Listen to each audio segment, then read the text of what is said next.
ಪ್ರಧಾನಿ ನರೇಂದ್ರ ಮೋದಿ ಸಾಗುವ ಮಾರ್ಗದಲ್ಲಿ ಜಿಲೆಟಿನ್ ಕಡ್ಡಿ ಪತ್ತೆಯಾಗಿರುವಂತಹ ಪ್ರಕರಣದ ತನಿಖೆಯನ್ನು ಚುರುಕುಗೊಳಿಸಲಾಗಿದೆ. ಒಂದು ಕಡೆಯಲ್ಲಿ ದೊಡ್ಡ ಮಟ್ಟದ ಭದ್ರತಾ ಲೋಪದ ಆರೋಪ ಕೇಳಿಬಂದಿತ್ತು. ಈ ಪ್ರಕರಣದ ತನಿಖೆಯನ್ನು ಕೂಡ ಚುರುಕುಗೊಳಿಸಲಾಗಿದೆ. 5 ದಿನ ಕಳೆದರೂ ಕೂಡ ಇನ್ನೂ ಆರೋಪಿಯ ಸುಳಿವು ಸಿಕ್ಕಿಲ್ಲ. ಬಾಂಬ್ ಬೆದರಿಕೆ ಕರೆ ಮಾಡಿದಂತ ಆರೋಪಿ ಲೋಹಿತ್ ವಿಚಾರಣೆ ಮಾಡಲಾಗ್ತಾ ಇದೆ. ಆರೋಪಿ ಲೋಹಿತ್ಗೂ ಜಿಲೆಟಿನ್ ಕಡ್ಡಿಗೂ ನಂಟಿದೆಯಾ ಎನ್ನುವಂತ ಪ್ರಶ್ನೆಗಳು ಕೂಡ ಇಲ್ಲಿ ಹುಟ್ಟಿಕೊಳ್ತಾ ಇದೆ. ಕಸ್ಟಡಿಗೆ ಪಡೆದು ಕಗ್ಗಲಿಪುರ ಪೊಲೀಸರು ಲೋಹಿತ್ ವಿಚಾರಣೆಯನ್ನ ಮಾಡ್ತಾ ಇದ್ದಾರೆ. 10 ದಿನಗಳ ಕಾಲ ಕಸ್ಟಡಿಗೆ ಪಡೆದು ವಿಚಾರಣೆಯನ್ನ ಪೊಲೀಸರು ಮಾಡ್ತಾ ಇರೋದು. ಪೊಲೀಸ್ ವರಿಷ್ಠಾಧಿಕಾರಿ ಶ್ರೀನಿವಾಸ್ ಗೌಡ್ರಿಂದ ಲೋಹಿತ್ ವಿಚಾರಣೆ ಆಗ್ತಾ ಇದೆ. ಎಲ್ಲ ಆಯಾಮದಲ್ಲೂ ಕೂಡ ತನಿಖೆಯನ್ನ ಪೊಲೀಸರು ಮುಂದುವರಿಸಿದ್ದಾರೆ. ಪ್ರಧಾನಿ ನರೇಂದ್ರ ಮೋದಿ ಅವರು ಬೆಂಗಳೂರಿಗೆ ಬಂದಂತ ಸಂದರ್ಭ ಅದು. ಅವರು ಸಾಗುವ ಮಾರ್ಗ ಮಧ್ಯದಲ್ಲಿ ಜಿಲೆಟಿನ್ ಕಡ್ಡಿಗಳು ಪತ್ತೆಯಾಗಿತ್ತು. ಈ ಪ್ರಕರಣದ ಬೆನ್ನು ಬಿದ್ದಿರೋ ಪೊಲೀಸರಿಗೆ ಪ್ರಮುಖ ಆರೋಪಿಯ ಸುಳಿವು ಕೂಡ ಇನ್ನೂ ಸಿಕ್ಕಿಲ್ಲ. ಯಾರಲ್ಲಿ ಜಿಲೆಟಿನ್ ಕಡ್ಡಿಗಳನ್ನು ತಂದಿಟ್ಟಿದ್ರು ಅಂತೇಳಿ.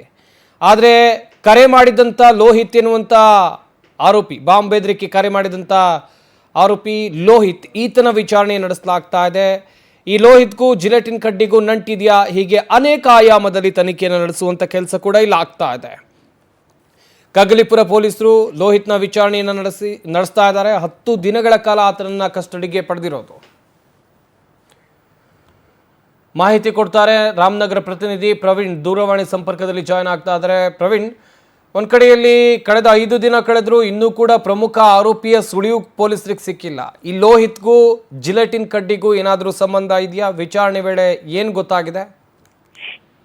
ಖಂಡಿತ ಸಂಬಂಧ ಏನಂತಂದ್ರೆ, ಪ್ರಧಾನಿ ಮೋದಿ ಸಂಚರಿಸುವ ಮಾರ್ಗದಲ್ಲಿ ಜಿಲೆಟಿನ್ ಕಡ್ಡಿ ಏನ್ ಸಿಕ್ಕಿತ್ತು, ಆ ಸಂಬಂಧಪಟ್ಟಂತೆ ಈಗ ಪೊಲೀಸರಿಗೆ ಒಂದು ದೊಡ್ಡ ತಲೆನೋವಾಗಿ ಪರಿಣಮಿಸಿರುವಂತದ್ದು. ಯಾಕೆಂತಂದ್ರೆ ಇನ್ನೂ ಕೂಡ ಘಟನೆ ನಡೆದಿ 5-6 ದಿನ ಕಳೆದ್ರೂ ಕೂಡ ಆ ಅಪರಿಚಿತ ವ್ಯಕ್ತಿಯ ಸುಳಿವು ಪೊಲೀಸರಿಗೆ ಸಿಕ್ಕಿಲ್ಲ.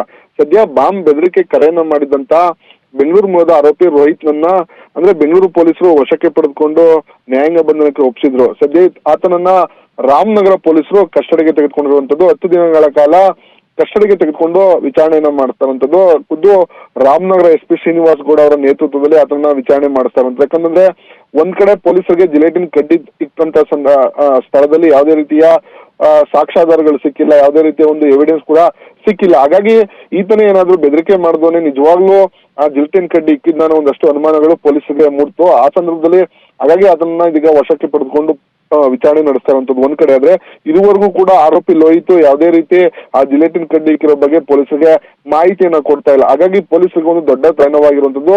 ಒಂದ್ ಕಡೆ ಆರೋಪಿ ಬೆದರಿಕೆ ಮಾಡಿರುವಂತದ್ದು ಒಂದ್ ಕಡೆ ಆದ್ರೆ, ಮತ್ತೊಂದ್ ಕಡೆ ಜಿಲೆಟಿನ್ ಕಡ್ಡಿ ಇಟ್ಟಿದ್ದು ಯಾರು ಅನ್ನುವಂಥದ್ದು ಪೊಲೀಸರಿಗೆ ಒಂದು ದೊಡ್ಡ ತಲೆನೋವಾಗಿರುವಂತದ್ದು. ಅಲ್ಲಿ ಯಾವುದೇ ರೀತಿಯ CCTV ದೃಶ್ಯಾವಳಿ ಕೂಡ ಪೊಲೀಸರಿಗೆ ಸಿಗ್ತಾ ಇಲ್ಲ. ಹಾಗಾಗಿ ಪೊಲೀಸರು ಇದನ್ನ ಎಲ್ಲಾ ಆಯಾಮಗಳಲ್ಲೂ ಕೂಡ ತನಿಖೆಯನ್ನ ಮಾಡ್ತಾ ಇರುವಂತದ್ದು. ಜಿಲೆಟಿನ್ ಕಡ್ಡಿ ಜೊತೆಗೆ ಅಲ್ಲಿ ಎಲ್ಲೆಲ್ಲಿ ಸ್ಫೋಟ ಅಂದ್ರೆ ಅದನ್ನ ಬಳಕೆ ಮಾಡ್ತಿದ್ದ ಒಂದಷ್ಟು ಸ್ಥಳಗಳಲ್ಲೂ ಕೂಡ ಪರಿಶೀಲನೆ ಮಾಡ್ತಾ ಇರುವಂತದ್ದು. ಅಂದ್ರೆ ಯಾವ ಕಡೆಯಿಂದ ಇದನ್ನ ತೆಗೆದುಕೊಂಡು ಬಂದಿದ್ರು, ಯಾರು ಯಾವ ಉದ್ದೇಶಕ್ಕೋಸ್ಕರ ತೆಗೆದುಕೊಂಡು ಬಂದಿದ್ರು ಅನ್ನೋದ್ರ ಬಗ್ಗೆ ಕೂಡ ಪೊಲೀಸರು ತನಿಖೆಯನ್ನ ಮಾಡ್ತಾ ಇರುವಂತದ್ದು. ಆದ್ರೆ ಪೊಲೀಸರಿಗೆ ಇದುವರೆಗೂ ಕೂಡ ಅಪರಿಚಿತ ವ್ಯಕ್ತಿ ಯಾರು ಅಲ್ಲಿ ತಂದು ಬಾಕ್ಸ್ ಅನ್ನ ಇಟ್ಟ ಅನ್ನುವಂಥದ್ ಬಗ್ಗೆ ಸುಳಿವು ಸಿಕ್ಕಿಲ್ಲ. ಹಾಗಾಗಿ ಪೊಲೀಸರಿಗೆ ಒಂದು ದೊಡ್ಡ ತಲೆನೋವಾಗಿರುವಂತದ್ದು. ಜೊತೆಗೆ ಏನೋ ಮೋದಿ ಬಂದಂತ ಸಂದರ್ಭದಲ್ಲಿ ಕಾಲ್ ಮಾಡಿದಂತ ಅಪರಿಚಿತ ವ್ಯಕ್ತಿಯನ್ನು ಲೋಹಿತ್ ಇದ್ದಾನೆ, ಆತನಿಂದನೂ ಕೂಡ ಪೊಲೀಸರಿಗೆ ಯಾವುದೇ ರೀತಿಯ ಮಾಹಿತಿಗಳು ಸಿಗ್ತಾ ಇಲ್ಲ. ಹಾಗಾಗಿ ಪೊಲೀಸರಿಗೆ ಈ ಒಂದು ಪ್ರಕರಣ ದೊಡ್ಡ ಚಾಲೆಂಜಿಂಗ್ ಆಗಿರುವಂತದ್ದು. ಸದ್ಯ ಖುದ್ದು SP ಶ್ರೀನಿವಾಸ್ ಗೌಡ್ರನ್ನ ವಿಚಾರಣೆ ಕೂಡ ಮಾಡ್ತಾ ಇರುವಂತದ್ದು. 10 ದಿನಗಳ ಕಾಲ ಕಸ್ಟಡಿಗೆ ತೆಗೆದುಕೊಂಡಿರೋದ್ರಿಂದ ಏನಾದ್ರೂ ಮತ್ತಷ್ಟು ಆತನಿಂದ ಏನಾದ್ರೂ ಸುಳಿವು ಸಿಗತ್ತನ್ನ ಕೂಡ ಕಾದ್ ನೋಡ್ಬೇಕಾಗಿರುವಂತದ್ದು. ಸಂಪತ್, ಥ್ಯಾಂಕ್ ಯು ಪ್ರವೀಣ್, ತಮ್ಮೆಲ್ಲ ಡೀಟೇಲ್ಸ್ಗಾಗಿ.